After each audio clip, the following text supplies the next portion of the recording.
My name is Juniper Hale, and I am 32 years old. On the morning of my wedding, my father's name lit up my phone for the first time in 8 years. My dress hung on the closet door.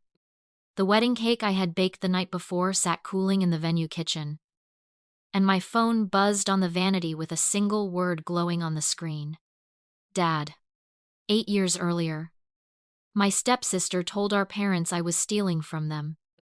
They believed her. And within a week my suitcase was sitting on the front porch. What that message said, and what I typed back 40 minutes before I walked down the aisle, is something my family will be talking about for years. Second rise smells like brown sugar at 4 in the morning. That smell belongs to me. I built it. Every burn scar on my forearms is a receipt. The bakery sits on Chestnut Street in Millhaven. My fiancé, Ellie, is a carpenter. He proposed with a ring hidden inside my jar of sourdough starter.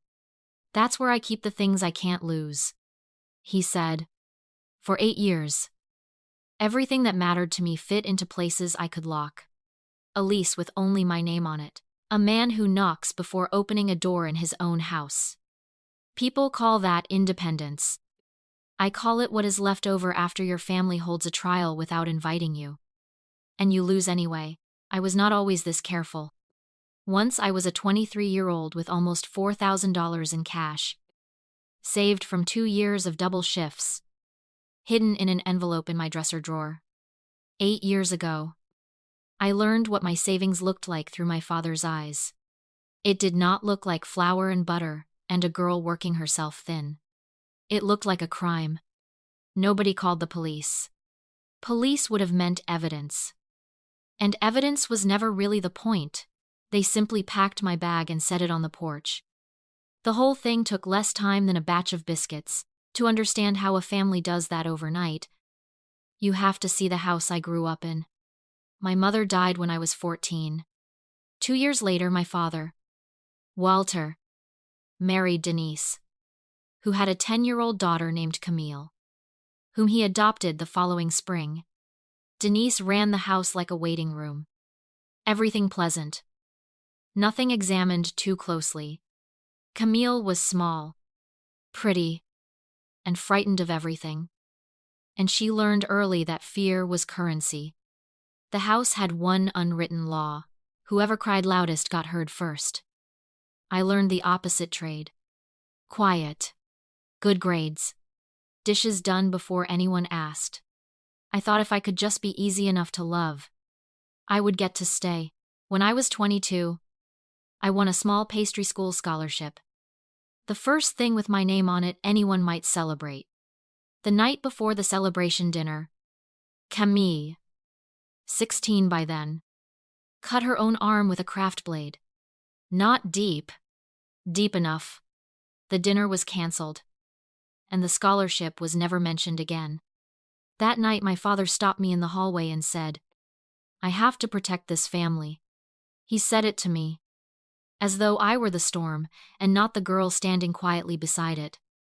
I said, "Okay, Dad," because I still believed love was a test you could pass by being agreeable. One September evening, a year later, Camille found me counting my savings on my bed and asked where the money came from. I told her the truth tips. Night shifts. 2 years of saving toward my own small kitchen.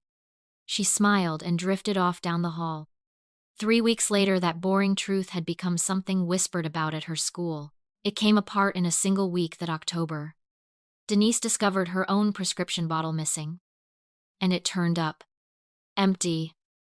Tucked into my drawer beside my envelope of cash. Camille was called into the living room and confessed through tears that I had been selling the pills. And that a second phone I owned, which I used only for cake orders, was for buyers. She never said the word plainly. She did not have to. 16 years old. Shaking. Mascara down her chin. That was the whole case. My father set my envelope of savings on the coffee table like a verdict and asked where it had really come from. I brought pay stubs. I begged to be tested that same night at any clinic they chose. Denise crossed her arms and said, Tests can be cheated. There was no performance an innocent person could give that would satisfy a house that needed the accusation to be true. That Saturday, before anyone checked a single pay stub, Camille took too many of her mother's pills and was rushed to the hospital. She was fine by Sunday, but nobody cross-examines a girl wearing a hospital bracelet. The following Friday, I came home to find my suitcase on the porch, zipped, my winter coat folded neatly on top. The folded coat was what broke me. Someone had thought about the weather. My father opened the door before I reached the handle and said they had prayed on it, and that with Camille so fragile they could not have this under their roof. I asked him to look at me. He almost managed it. And then he said the sentence, "This whole story hangs on, I have to protect this family." I asked. From me, my father said nothing at all. I slept in my car for 3 nights in a grocery store parking lot, showered at a truck stop, and still made both of my shifts on time. On the 4th morning, I drove an hour west to Millhaven, a town where nobody knew my name. There was a diner on Chestnut Street. I ordered the cheapest item on the menu and washed my hair in the restroom sink. A woman near 60, a pencil behind her ear, watched me the way you watch a pot deciding whether to boil over. Dottie Whitfield poured me a coffee I had not ordered and asked one question, running from trouble. Or running toward work. I said work. She hired me on the spot to wash dishes and rented me the storage room behind her kitchen for almost nothing. She never once asked what happened. Not in 8 years. That is its own kind of gospel. That first night, lying on a borrowed cot, I made myself a promise I would never again live anywhere I could be voted out of. If I built it, if my name was on it, nobody could hold a family meeting about my life without me in the room. What followed was 8 years of building. 2 years of washing dishes and prepping pies, until Dottie tasted my lemon bars and cleared a corner by the register for me. Within a year, there was a line out her door on Saturday mornings. And the line was for me. Back in my old town, the story had settled into the drinking water. Only one person there never bought it. My father's mother, Opal, drove out to Dottie's every first Tuesday of the month for 6 years. Until the month she no longer could. She never once asked if I had done it. She simply said she knew money when she saw it. And she knew her son when he was scared. A man came into my life through a broken oven door. A carpenter named Eli Rhodes, sent to fix my heating element. On our 4th date, I told him everything. And he did not get the look people get when they are quietly weighing your story for holes. He simply said, "So you saved nearly $4,000 over 2 years." And they never once asked to see the pay stubs again after that night. He believed me before I finished the sentence. Grandma Opal died that winter, at 86. I went to the funeral because grief outranks exile, though I was asked to sit in the back. Afterward, my step-cousin Dana pressed a shoebox into my hands. Inside was Opal's recipe box and a note that read, "Truth doesn't need a crowd. It just needs time."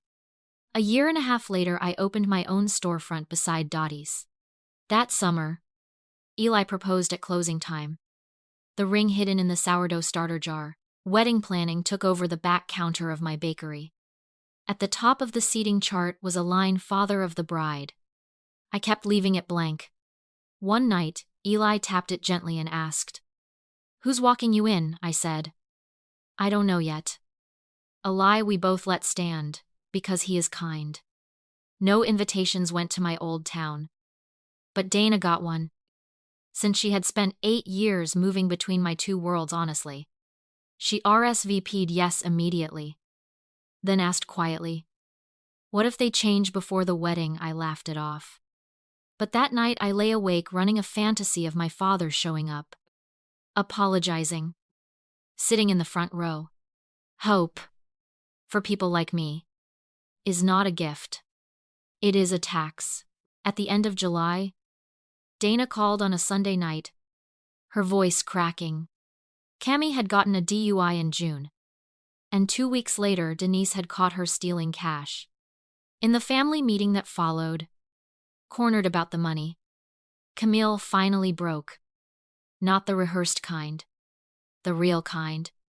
At the dining table, in front of everyone, she admitted she had planted her mother's pills in my drawer and invented the whole story in a single afternoon because she was afraid I would leave and the house would tilt again. 8 years of my life, undone in under an hour. And they had sat on that confession for a full month and told no one. Dana only broke the silence because she could not sleep with it anymore. There was no confetti in that vindication. I stood in my dark kitchen at midnight, innocent for a month already. And nothing had moved. No call from my father. No letter from Denise. I drafted a text to him a dozen times and deleted every one. Not out of mercy, but out of thrift. I had a bakery to open at 5 and no budget left for a war. August became a campaign instead of an apology. An aunt I had not heard from in years texted. Family is family. Honey. Denise sent a letter about Camille's fragility, with one line for me at the bottom. We hope you can find grace in your heart. My father sent nothing. Though twice that month, Dottie noticed his truck roll slowly past the bakery before pulling away. A man in his late 50s, 100 feet from his daughter, with a windshield's worth of glass between them. The first Tuesday of September, I carried a box of lemon bars to Dottie and asked if she would walk me down the aisle. She wiped her already dry hands on her apron 3 times and said, I've been practicing my walk for 8 years. That night I filled in the blank line on the seating chart, father of the bride. Dottie Whitfield. It was not revenge. It was an answer.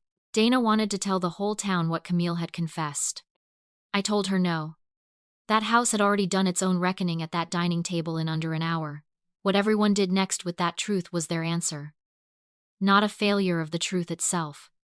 10 days before the wedding, Camille checked herself into a treatment program. And it was real. Court dates and debt, and an actual reaching for help. I hoped it was the beginning of something good for her, but the timing detonated in the middle of my week anyway. Because the next morning Denise called for the first time in 8 years and said, without a hello, if something happens to her while you're off celebrating, that's on your conscience. I counted to 4. The way you count when dough is not ready. And answered evenly that I hoped Camille got everything she needed.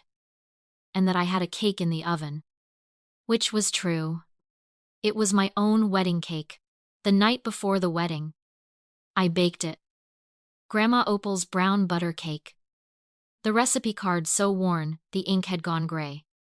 Eli came in near 10. Stole frosting off a beater. And said, whatever tomorrow brings, we already won. Not a pep talk. An inventory. The wedding morning was cold and gold. The trees going shameless with color. I was halfway through getting my hair pinned when my phone buzzed against the vanity and kept buzzing. The caller ID still said Dad. Because I had never bothered to change it. That is where hope hides in a person. In the settings you never update. I let it ring out. A moment later came a longer buzz. A text. It was 8:47 in the morning. About an hour before I was due at the end of the aisle, I sat down on the edge of a daybed and opened the message. I will give it to you exactly as it lives in my phone today. Camille told us everything. I know I'm 8 years too late.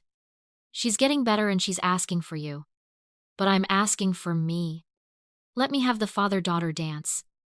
Give me the chance I didn't give you. 8 years came apart in my hands reading that. The word everything. Finally doing the work I had begged it to do. My name. Spelled out by his own thumbs. And underneath it, the exact shape of the fantasy I had run in the dark months earlier. Arriving intact. Real. Offered less than an hour before the ceremony. I do not think he designed the cruelty of that timing on purpose. I think he had simply found his courage at the last possible moment. I stood up. Because sitting felt like agreeing to something. Two futures ran through my mind at once. In one, I text him back. He walks in, weathered and sorry. The dance happens, and every anniversary afterward belongs a little to his timeline instead of mine. In the other, the message gets answered by the life I had already built without him. I wanted the first future so badly it frightened me. Wanting your father is not a weakness you outgrow. But wanting is not arithmetic. He believed her in one night. It took him 8 years, and a confession he sat on for a month, to believe me. And now, 1 hour before my wedding, he wanted the dance handed to him like a change of address. I typed my answer standing up. No drafts this time. You believed her in one night. It took you 8 years to believe me. The dance is taken. I sauntered, then opened a message thread I had kept but never used, and wrote to my stepsister in her treatment program. I hope you get well. Not for them. For you. Then I turned the phone all the way off and put it in Dana's hands. Until tomorrow, I said. Down the hall, a fiddle was tuning.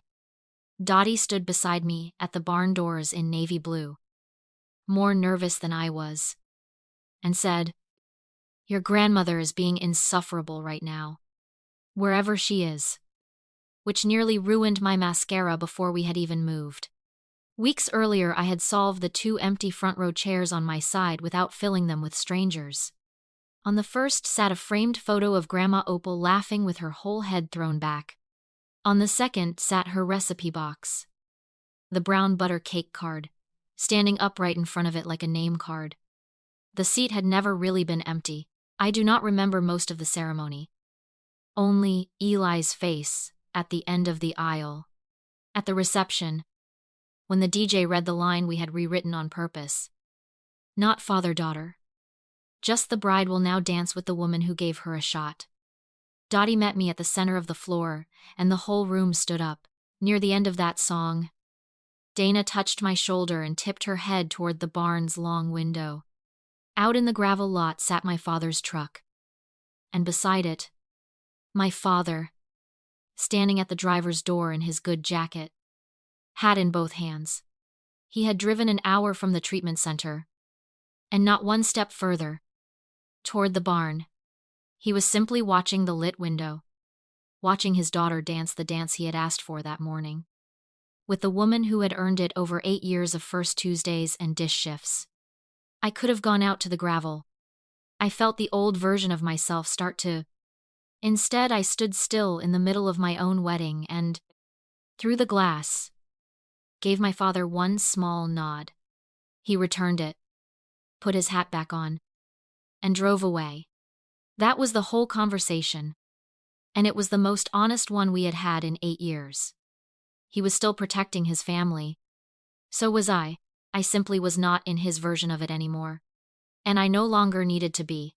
4 months later, on a cold February afternoon, I met Camille at a park near Millhaven.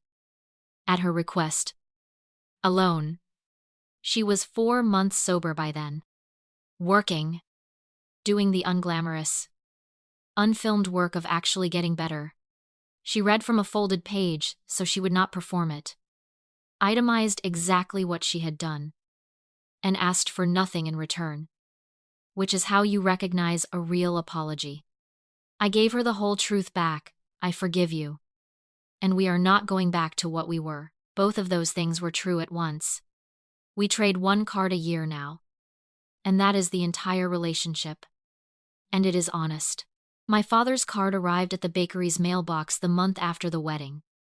My name in his handwriting. Something folded inside. It still sits in the drawer under the register. Unopened. Not thrown away. Some doors you do not walk back through. And you do not nail shut either. You simply learn to live gladly on your own side of them. On Sunday mornings now, my bakery runs a free class. The chalkboard out front says baking for anyone starting over. We fill every seat. Every week, here is what 8 years taught me. And you can have it for free. An apology can close a wound and still not reopen a door. Because forgiveness is something you give. But a seat at your table is something people earn. That is my story. One lie that cost 8 years. 2 chairs in a front row. And a dance that was already taken before he ever asked for it.